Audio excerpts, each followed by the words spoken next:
We start with the news that broke around, like 10 minutes of 10 this morning? That the Sounds Celtics, about right.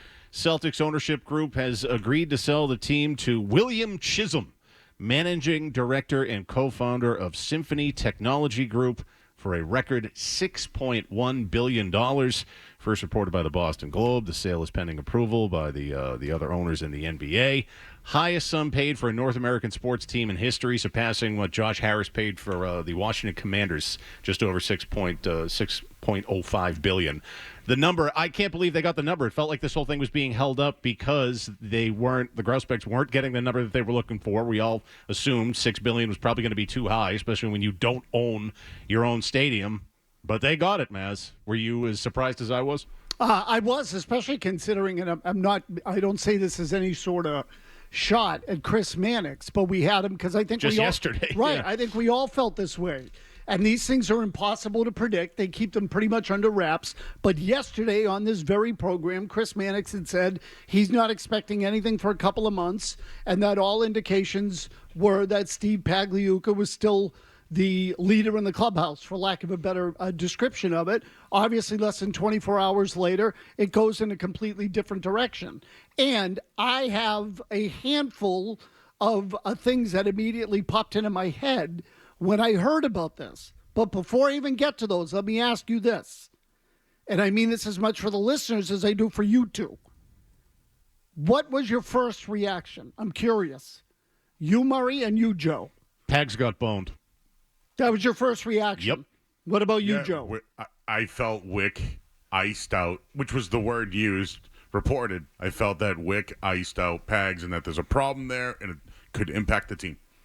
Okay. What about, are you happy, not happy, have any feeling at all about Bill Chisholm or William Chisholm, like any of that? Yeah, so to expound on it, look, the reality is, in reading about this guy. And I'm not telling you that's more important, by the way. I'm just telling you, I'm just curious. Yeah, no, this Bill Chisholm, until he's in front of a microphone talking about what his plan is for the Boston Celtics, all we have left to do is speculate. And so with that, I'm going to apply common sense to this equation. And when you have a guy whose background is running a private equity group, which is what Bill Chisholm has done, those private equity groups are always beholden to their investors and saving dollars and cents. So when that guy buys an NBA team for over $6 billion and he's facing luxury tax penalties along with a roster payroll of another $500 million next season, and that guy's looking to make a profit, the math ain't mathin'. It doesn't compute.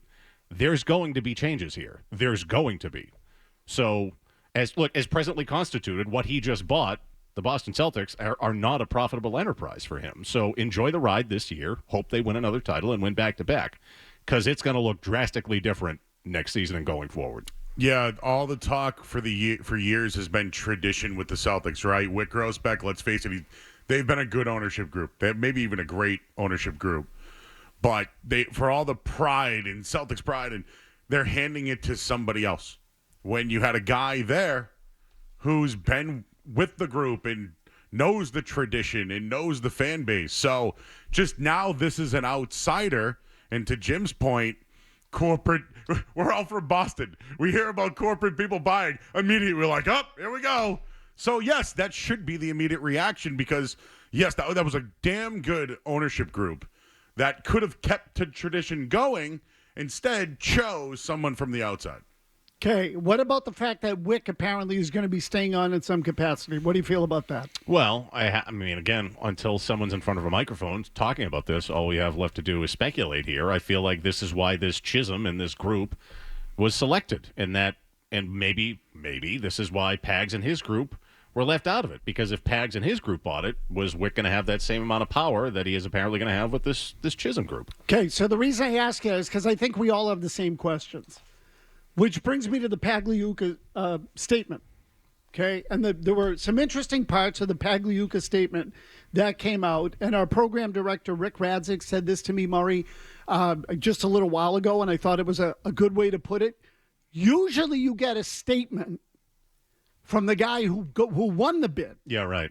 Not from the guy who lost the bid.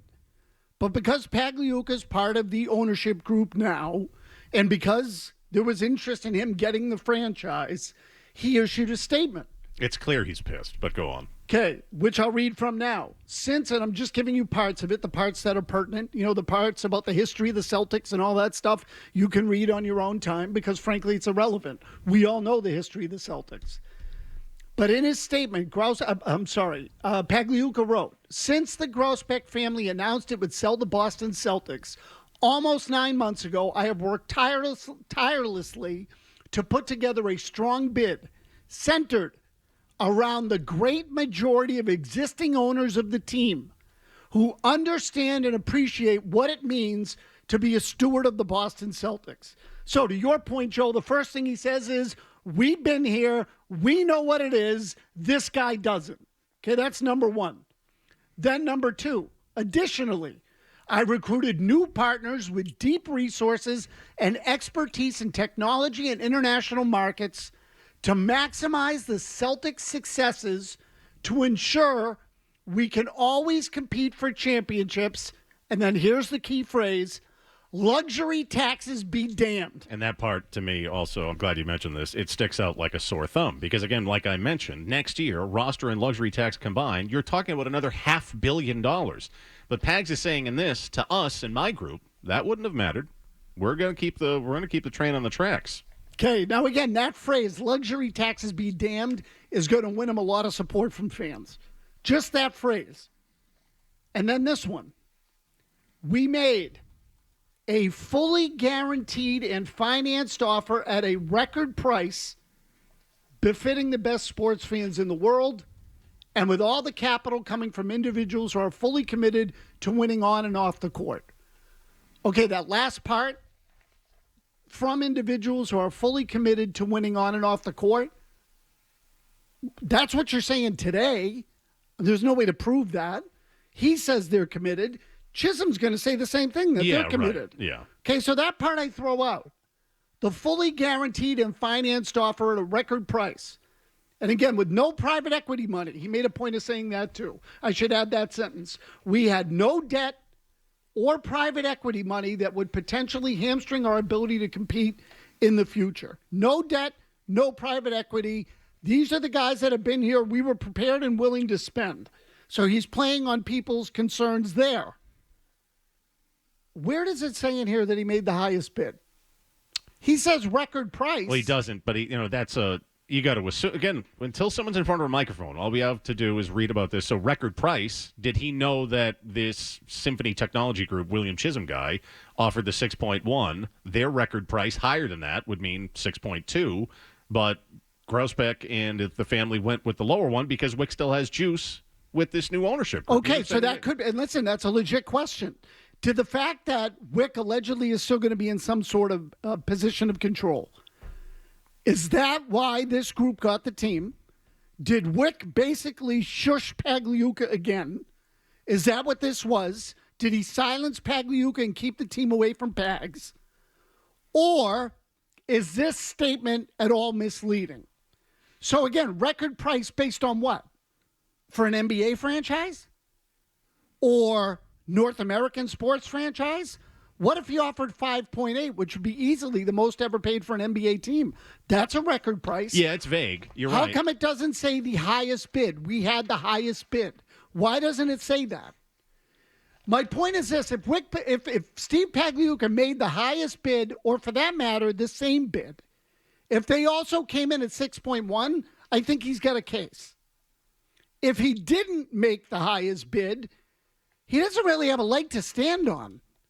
The rest of this is just a sell job to try to get you to understand that his offer was better for these other reasons, not for the fact that he had the highest bid. Yeah, it's pulling at the heartstrings of Celtics fans that just want continuity and for nothing to change here. And he knows that. So you're right to point out that, look, this could be slanted in terms of trying to make him look as good as possible here, as he was the losing bidder. If it was the highest bid, then he should say that it was the highest bid, and they went with someone else. Instead, he says, at a record price. That's kind of vague. There was one other thing that stood out to me. He also said, if the announced transaction does not end up being finalized, my partners and I are ready to check back into the game and bring it home. Why throw that in there? This thing's now going to be up for the board. People have to vote on it.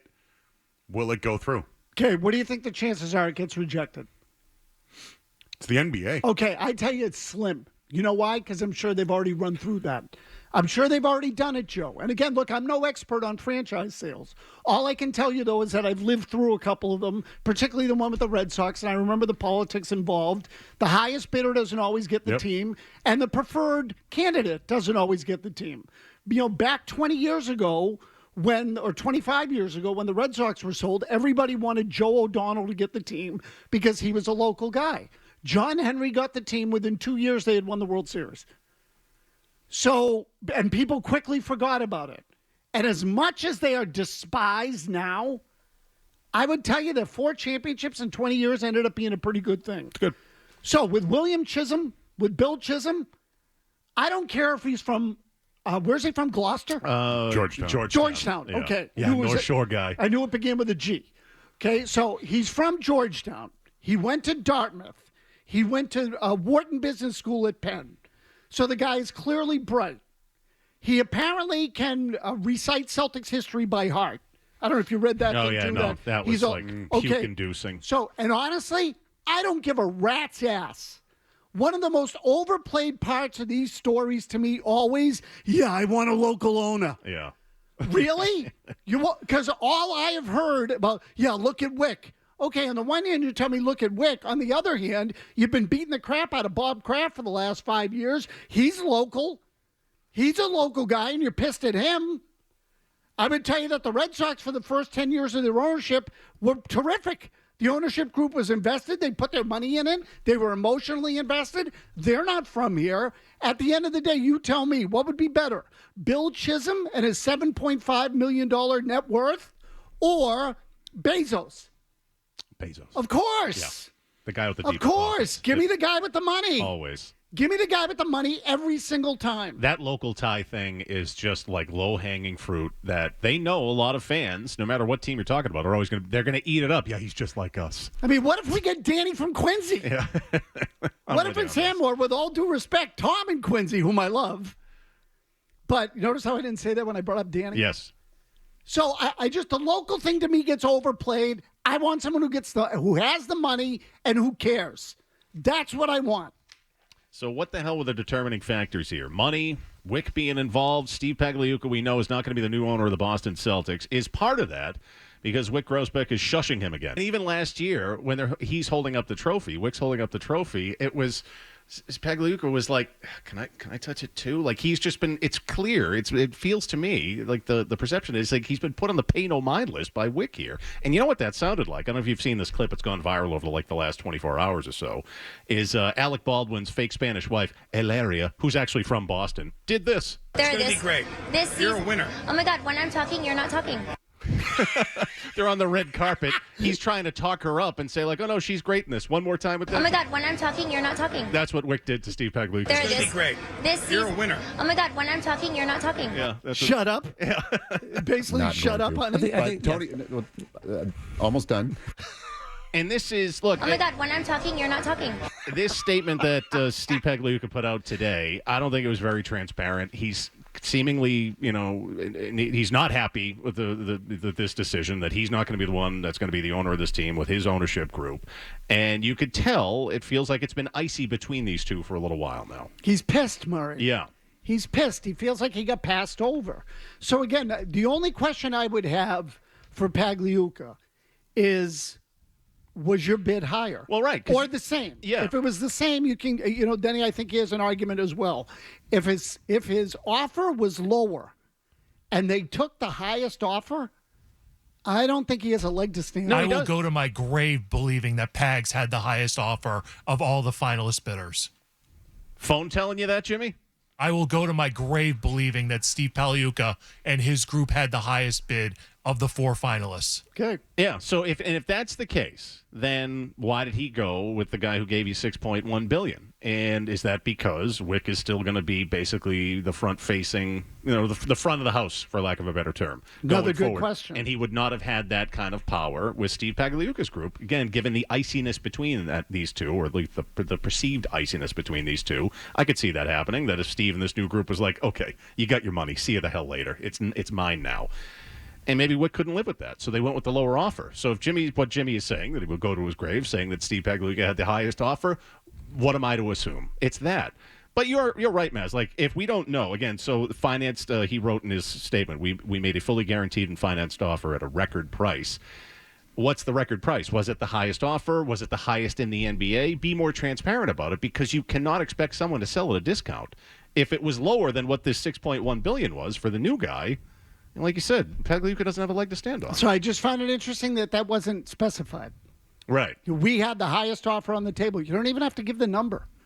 Or we promised to match every offer they received. There were a million ways to say it, but he didn't do it. He just said record, which to me is vague. So I wonder. And look, Jimmy could be right. I'm not telling you. Either this thing went down on the level. If they took the highest bid, I think everybody can kind of accept that. If there was some sort of jockeying, either screwing around with the money, or they took a couple of $100 million less because Wick gets to stay in control, I can understand why Pags is pissed off. Again, this new guy can talk until he's blue in the face about encyclopedic knowledge of the Celtics. And I grew up here. I'm from Georgetown. All of that. It's all lip service. It is. And so until he gets in front of a microphone, like I said, talking about what his plan is for the team, all we've got left to do is speculate. And like I said, I think it's obviously going to stay on the tracks for this year. You got to hope that they repeat. But after that, with the luxury tax penalties, the roster payroll, it's over $500 million next year. You have to think there's going to be changes, right? I think that they're already talking about it. Jason Tatum's already talked about it in the media. They're going to wait and see. But this now puts more pressure on the Celtics guys. For this year, you're saying right now. Absolutely. If they don't win it this year, they're going to. I don't think it matters. What do you mean it doesn't matter? I think this new finance guy, he's a business guy first, and he's a fan, and he'll be there front row, and yay, whoopee, he can cheer for the team all he wants. They're going to clear money because he's not buying the team for over $6 billion and then going to have a $500 million payroll. You're going to have to make a hard decision, whether it's Tatum, Brown, Porzingis, White, Holiday. There are players who are moving, whether they win the title this year or not. Yeah, I'm talking about winning the title. I'm talking about winning the title. That's your point, I care about this year, and this is going to be a distraction, and it's going to be Wick and Pags, because we have nothing to talk about when it comes to the Celtics. They're the best team in the league. We're trying to figure out odds and who's the favorite to win it all. Like, this is all we have to discuss about the Celtics. I'm already preparing for them to be in the finals this year. Now it's about Wick and Pags the rest of the way, because to Jimmy's point, the thing's getting blown up. You don't buy an asset at over $6 billion that you can't profit on. These guys are going to – this is it. And I think it would put pressure on new ownership to go for a three-peat, because it hasn't been done in how long? So I'm just saying that if they can win it all again this year and win – in spite of all the changes that are going on, kudos to them. I want to see that pressure. I just think if they win or not, to Jimmy's point, they're blowing this thing up. Yeah, it doesn't. It becomes a business as soon as the transition goes. That's what it is. So hopefully they get one this year, because this team is going to look very different next season, I believe. If you like that clip, check out more videos from Felger and Mazz here. For more Celtics analysis and opinion, hit this playlist. And for all the latest from the Sports Hub, download the app at 985thesportshub.com.